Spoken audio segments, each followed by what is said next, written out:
আরজিকর কাণ্ডের প্রতিবাদে দোষীর ফাঁসির সাজা চেয়ে শান্তিপুর কলেজের সামনে অবস্থান বিক্ষোভ তৃণমূল ছাত্র পরিষদের। আরজিকরের নৃশংস ঘটনার দ্রুত বিচারের দাবিতে দোষীর ফাঁসি চেয়ে ধর্ষণ এবং ধর্ষণ করে খুনের ঘটনা সংক্রান্ত আইন পরিবর্তনের দাবিতে তৎসহ বিজেপির বিরোধী চক্রান্ত এবং ষড়যন্ত্রের প্রতিবাদে শুক্রবার রাজ্যের প্রতিটি কলেজের ছাত্রদের আন্দোলনের ডাক দিয়েছিল তৃণমূল কংগ্রেস। সেরকমই নদিয়ার শান্তিপুর কলেজের গেটের সামনে আরজিকর কাণ্ডে দোষীর ফাঁসির সাজা চেয়ে হাতে প্ল্যাকার্ড নিয়ে অবস্থান বিক্ষোভে সামিল হল শান্তিপুর কলেজ তৃণমূল ছাত্র পরিষদ। এদিন এই আন্দোলনে শুধু ছাত্ররাই নয়, জেলার তৃণমূলের শীর্ষ নেতৃত্ব ছাত্রদের আন্দোলনে সামিল হয়ে প্রতিবাদে সামিল হন। তাদের একটাই দাবি, দোষীর ফাঁসি। এদিন সাংবাদিকদের মুখোমুখি হয়ে নদিয়া জেলা তৃণমূল ছাত্র পরিষদের এবং তৃণমূল যুব কংগ্রেসের সভাপতি সুদীপ দে জানান, বিজেপি এই ঘটনা নিয়ে নোংরা রাজনীতি করছে। তাদের নেতা কর্মীরাই নারী নির্যাতন এবং নারী ধর্ষণের সঙ্গে যুক্ত, তার প্রমাণ দিনের পর দিন দেখা যাচ্ছে।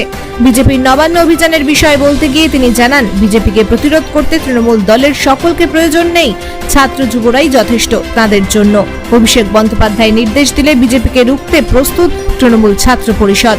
তবে সিবিআই সঠিক তদন্ত করছে না। তাদের দাবি, এই ঘটনার সঙ্গে যে বা যারা যুক্ত তাদের খুঁজে বের করুক সিবিআই। যদিও এই ন্যাক্কারজনক ঘটনার সঙ্গে যুক্ত অপরাধীদের ফাঁসি চায় ছাত্র যুবরা, তবে যতদিন সঠিক বিচার না হবে ততদিন তারা দলীয় নির্দেশে আন্দোলন চালিয়ে যাবেন বলেও জানিয়েছেন তারা।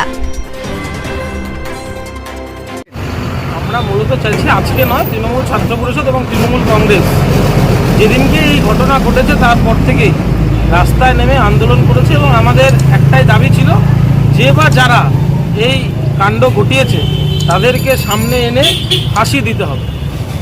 এরকম একটা নক্কারজনক ঘটনা যারা ঘটায় তাদের ফাঁসি হওয়া উচিত এবং দোষীদের ফাঁসি চাই। আমাদের একটাই দাবি, দোষীদের ফাঁসি চাই। এবং আপনারা জানেন 28 আগস্টের মঞ্চ থেকে জননেত্রী মমতা বন্দ্যোপাধ্যায়, জননেতা অভিষেক বন্দ্যোপাধ্যায়, যার নেতৃত্বে তৃণমূল ছাত্র যুবরা রাস্তায় নেমে পড়েছে।